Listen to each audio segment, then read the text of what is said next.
সবার প্রতি আন্তরিক শুভেচ্ছা ও সালাম। আজকে আপনাদের যে বিষয়টা দেখাবো সেটা হচ্ছে কিভাবে কম্পিউটার রিফ্রেশ রাখা যায় সে বিষয়টা।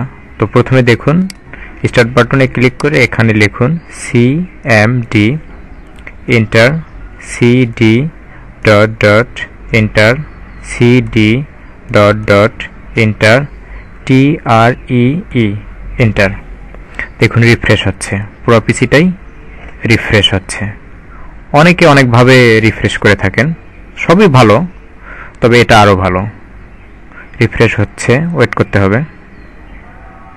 হ্যাঁ, রিফ্রেশ হচ্ছে, দেখুন পুরো পিসিটাই রিফ্রেশ হচ্ছে। হ্যাঁ, কখন আপনি কেটে দেবেন?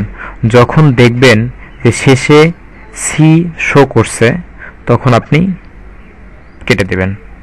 সো আপনার পুরো কম্পিউটারটাই রিফ্রেশ হয়ে গেল। আরেকটি বিষয় আপনাদের জানিয়ে রাখা ভালো, আপনারা বিভিন্ন প্লেয়ার ইউজ করে থাকেন, যেমন একটি দেখুন আমি কেম প্লেয়ার ইউজ করি। সো এখানে রাইট বাটন ক্লিক করার সঙ্গে সঙ্গে দেখাচ্ছে যে আমি যে গানগুলা অডিও ভিডিও প্লে করেছিলাম সেগুলো এখানে শো করছে।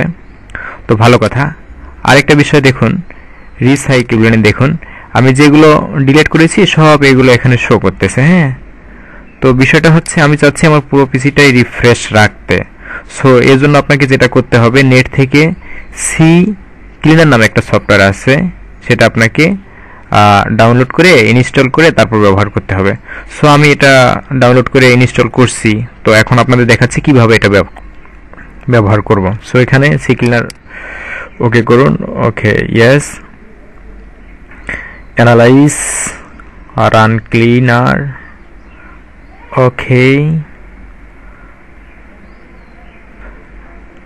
আবার রান ক্লিনার, ওকে।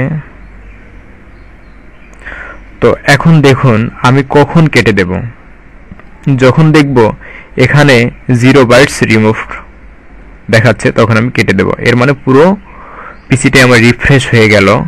আরেকটা বিষয় এখন আপনি লক্ষ্য করুন যে এর আগে রাইট বাটন ক্লিক করার সঙ্গে সঙ্গে এখানে শো করছিল কি কি প্লে করা হয়েছিল, কিন্তু এখন আর একটিও শো করতেছে না। এর মানে সব রিমুভ হয়ে গেল। আর এখানে রিসাইকেল দেখুন একেবারে পরিষ্কার, এখন আপনি চাইলেও আর এগুলো ফিরে আনতে পারবেন না। সো এই ভিডিওটা দেখার জন্য আপনাদের অসংখ্য অসংখ্য ধন্যবাদ।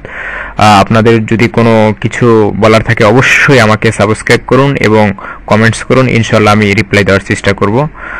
তো আজ এই পর্যন্তই, শুভকামনায়। আবার হয়তোবা দেখা হবে কোনো একদিন। আল্লাহ হাফেজ।